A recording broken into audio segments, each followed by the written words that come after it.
What would you say needs to happen to make the big players more competitive slash successful again? How slash why do you think many recent major, meaning mostly costly releases missed the mark in terms of financial success? Are the big corporations out of touch with their player base? Or are we just at a point where we need to realize player numbers and hours spent are a finite resource? Consequently, do we need to drastically change the type and process of game making to address and include those who today don't identify as gamers? Or are the big productions of today just too costly? As a producer at Ubi, actually, I'll skip that last part. So we'll end with editors. We'll end with, are the big productions of today just too costly? Oh, that's a bunch of questions all wrapped into one. I think the first one is the one that sort of captures all of it. What would you say needs to happen to make the big players more competitive and successful again? Okay, so why aren't they successful today? I'm gonna see if I can draw this out a little bit. So let's say there's a line, and this is a dollar line, and this is time. And we have a red line, which is our expenses, how expensive things are. And we have a green line, which is how much revenue we generate from the game that we've produced. Now, depending on the game, you're going to see different types of revenue lines. For something like a Baldur's Gate 3, it probably looks something like this. And hopefully you get some kind of long tail, and if you ever were to do a patch, you might get a bump. Maybe it would go higher, whatever. For something like what you're going to see is, when it's successful, you're going to see something like this, where you get growth, and then sometimes you get extra spikes, and then eventually you start leveling off. And maybe even you dip eventually, and you might come back, and then you'll start playing around, and you'll figure out, what's going on. So, let's make a red line. Red line is the cost to make the game. So let's take this League of Legends line. Now, when League of Legends first began, more money was invested in it than was made by it. That lasted for a very short amount of time. But as the game was exploding, costs did slowly start to go up. And it's really hard as companies grow and scale for costs not to continue to go up. And so you try to control that cost, but they still kind of continue to go up. And then you end up like laying off a bunch of people, but as soon as you stop, the costs continue to go up again. And the problem emerges when the red line hits the green line. This is very bad. What this means is you are now spending more money to continue making whatever it is you're doing to run the company than you're making from the game that funds the company. In many games, big ones, this is a hard thing to avoid. You want to try to keep the red line from going up and hitting the green line, but costs tend to go up over time. Salaries go up, how many people, player expectation goes up, a lot of things go up, up, up, up, up. And you see this with a lot of games. This is made worse in game development because there has been an unbelievable increase in how expensive it is to make games over the last 15 years. The cost of making games, so again, I kind of use this same chart for this. So the cost of making games, if you have pretend this is some number of millions, has just gone from it was pretty low actually, and it's just been skyrocketing up, the cost to make games. Because teams are larger, salaries are bigger, dev cycles have become, no longer do you expect to make a AAA product in a couple years. It's going to could take you half a decade, it could take you 7 or 8 years. And that whole time you might be funding, not 5 people or 10 people, but you're probably at 40 or 50 or 70 or 150 people. And that's really, really, really expensive. And the sort of napkin math I use, if you're using U.S. developers that are living on sort of West Coast hotspots or places where a lot of game dev companies are, you're somewhere between $200,000 and $250,000 per person per year.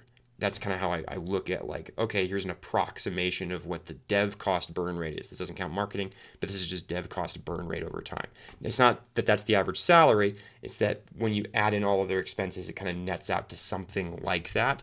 And so you have this line where not that long ago, we were we were actually like, it wasn't that expensive to make a game. And what you had was like, again, these numbers are wrong. I don't know exactly where we are in this. What you had was, hey, our average return, even though most games failed, some were hugely successful, but our average return was something up here. But the problem is our average return has still gone up. Game dev is still a successful industry that's growing from a profitability, like a revenue over time perspective. But unfortunately, this happened. And again, you have this problem. When the green line and the red line meet, and the red line is going up faster, you have a serious issue. And games have experienced this today. Big studios are running into this as an issue, where $30 million used to be a AAA game. Now you're looking at least $100 million is what, like a AAA game looks like. And many are far, far, far higher than that. I've heard ridiculous numbers for certain products. And again, these are out there on the internet, but I saw some article that said GTA 6 was going to cost $2 billion. GTA 6 will probably be profitable despite the fact that it may cost that much. But it's not just dev spend, it's marketing spend. So you put all this together. Making games has gotten really expensive, and the revenues you get from them are, while still going up overall, aren't going up at the same rate as the costs are going up. And now studios are having to contend with that.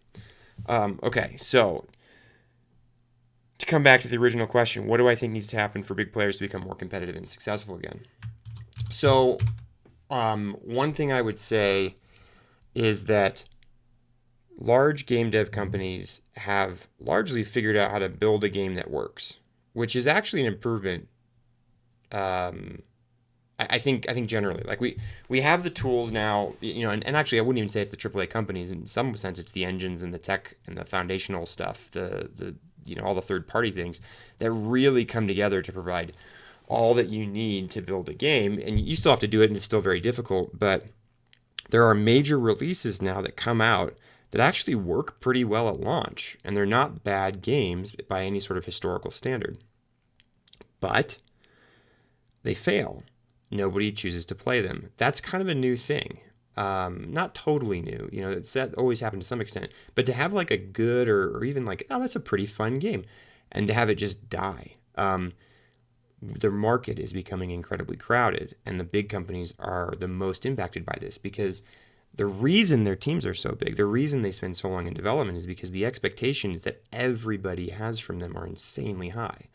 Primarily, just investors and their own sort of, we want to maintain our status as, people who make amazing games. But there's also the publishers and stuff like that. But there's also the players. The players want more and bigger and better, and especially from these large studios. And so you're trying to meet this ever-rising player demand, but we don't have the sort of technological increases in visual fidelity or other things that we had 20 years ago. Our massively increasing visual fidelity doesn't give you the same practical gains that it used to. And so what you have is a lot of large companies that are spending a lot of money trying to make everything look bigger, better, whatever, and just realizing that all the gain I might be making in making this a cooler game is lost in the larger team and the longer time to make it. Sorry, this is getting to be a really long answer. What does it mean to make them more competitive again? So for me, it's actually to push against the idea that the most important things that we do in game development is building all the pieces. For a game to succeed, and especially for it to really hit it out of the park, which is what every game is trying to do, everybody needs to come together to create something that is far greater than the sum of the parts. If you and we've seen this, we've seen games by major studios or publishers that have come out that they have good art, they have good engineering, they have good design. Every individual piece is good, and yet the game isn't. And you see the other thing where sometimes everything feels kind of mediocre, but it all comes together just right. And just the right stuff is good. The art's okay. League of Legends was like this when it first launched. The art was pretty bad. The UI around the game was a disaster. But the design was really good, and the player focus was really good, and the price point of free was really good. And that thing took off in a market that was actually a blue ocean at that time. Now, because it exists and many other games like it exist, it's no longer a blue ocean. That's the other thing too. The space is becoming more crowded generally, but you end up with these problems of we're focusing heavily on making sure everybody's always doing stuff in these large studios, and not that what we're building is actually coming together to create a compelling experience. And this is where some of the things I've advocated for: stop making big plans with giant feature lists and game design docs that say all the different things you're going to do, and then just sending everybody out to go build every bit of it and then try to plug it all together and hope that works. Instead, build something small, see if it works. Do that with a small team, and let that team work together for a long period of time. They're going to mess up a lot early on just because humans don't naturally come together and collaborate well for the most part. So give them time to figure each other out, and they're going to fail while they're doing that some, and that's okay. That's why you keep it somewhat small to start, and then over time you're going to slowly expand that. But it's going to be based on the idea, what's engaging about the game, why the game is good. When that's all coming together, now you can start moving forward and seeing if, like, okay, cool, now we can invest more money and time into this. I think we focus heavily on stuff and not on that value, not on, like, did we engage the player? Did we create the experience we were trying to create? And this applies if you're making a live service game. This applies if you're making a narrative game or, a strategy game, whatever it is. That core idea of, does somebody who's playing this, similar to the first question, want to keep playing it? Do we think it's actually a compelling experience? Or are we just throwing a bunch of stuff together? Are we hiring tons of artists and getting external developers and outsourcers to build us all this different stuff and then hoping that everything comes together because, man, if we only had that last feature, it's all going to click in? That's rarely the case. Usually you can much more cheaply figure out if you have a good idea, and you should. And once you realize you do or don't, that's when you invest more money. So I feel like we're putting the cart before the horse on this, as the big game studios are often doing this. And when that doesn't work, what they're then doing is retreating into sequels and to the known. And by the way, there's nothing wrong with making sequels. If you've got a great game and everybody wants a sequel to it, you should go make a sequel to it. It's likely to be highly successful. You're likely to be make a bunch of money on it. You need those things to keep your studio going. I'm not against that at all.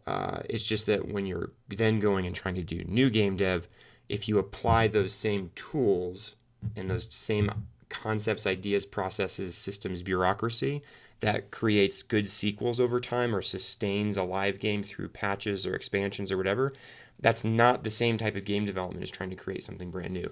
And we're seeing this just over and over and over again as the large companies, I think, focus more on let's get through the plan and less on, is this actually a good game? And I think that the tragedy of this is, I guarantee in every single one of those failures, there was more than one, way more than one person inside of those studios for the big failures that have happened over the last 4 or 5 years that knew it was going to be a failure, that said, like, this isn't working, this isn't coming together. And they were told, just keep doing it, keep doing your job, like, stick to the plan.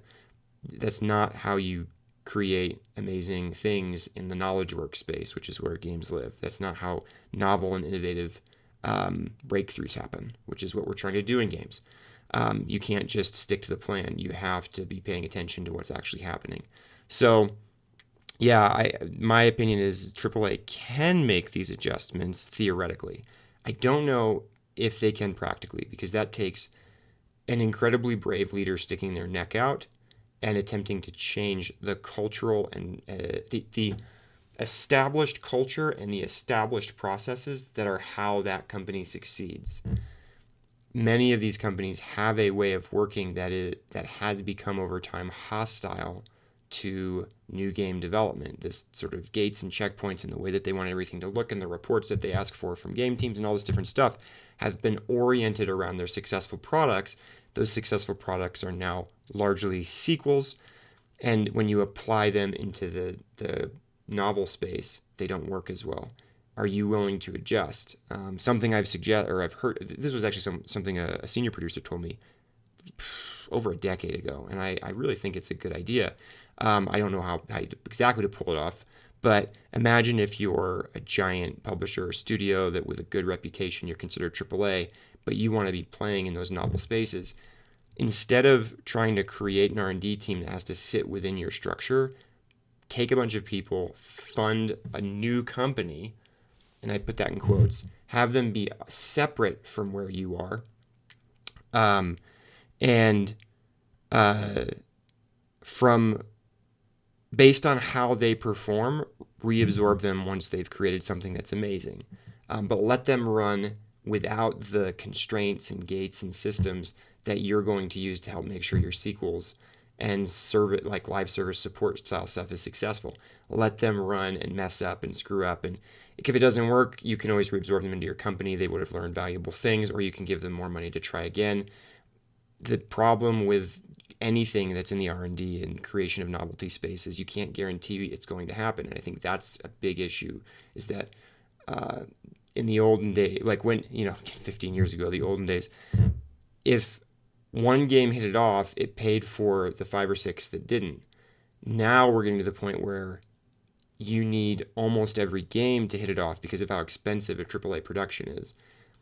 If any of them don't, that's a danger. And so if you don't have something that's just an amazing breakout success that returns 10x what you made, and 10x now is much harder than 10x was when prices were a tenth what they were now to build a AAA product. If you don't have a couple things hit at that huge level, you can't fund the new stuff. And so you end up in this situation again, you retreat into the known. So I see that a lot in AAA. I think we're going the wrong way. It makes sense, but we're going the wrong way in terms of taking our whole organizations backwards. And we should instead be focusing on yes, build the sequels, know how to do that well. Keep making the things that players want to play and that will be profitable. No fault in that at all. If you've got a game that just prints money, keep printing money because you're getting that hopefully because players love it. So this isn't a knock against your Call of Duties or your World of Tanks or whatever. But at the same time, that is a path towards eventual stagnation. Possibly. Counter-Strike is still going 25 years later. Maybe it's not. Maybe you can just run that infinitely. I doubt it, though. So if you still want to be doing new game development, you have to figure out the different systems that run.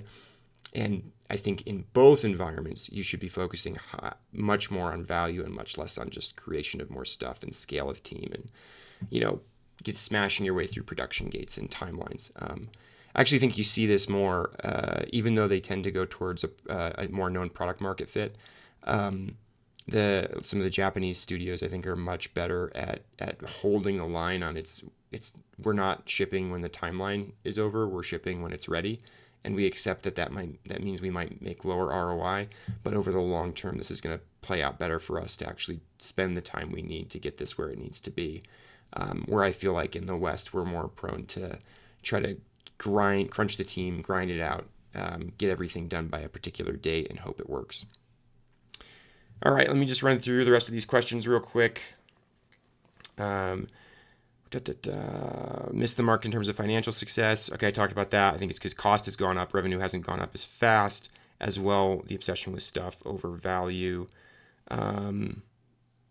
Big corporations out of touch with their player base. Somewhat. I do think there's a disconnect between... I do not like how adversarial some studios or publishers seem to be with their players. That's a problem. That's your audience. You're serving them. You need to understand them. You need to treat them well. And acting like they're idiots is bad. And I think sometimes I've seen that. But that's not everybody. Are we just at a point where we need to realize player numbers and hours spent are a finite resource? Yeah, but I mean, that's always been somewhat true. I do think that the limitations of hours spent through games that have sustained now for like 5 or plus years, eating up so much of the market. So most of the people spend most of their time playing games that have already existed for a long time. Either through being live service games or being sequels of things like a World of Tanks for the live service side or Warframe or something like that, or a Call of Duty as sort of the ultimate, like, hey, we just keep producing a sequel to this. That's eating up a lot more time than it used to. We don't live in a world where you buy a game, you play it, and then you finish it, and then you buy another game. You may play the same game for years. And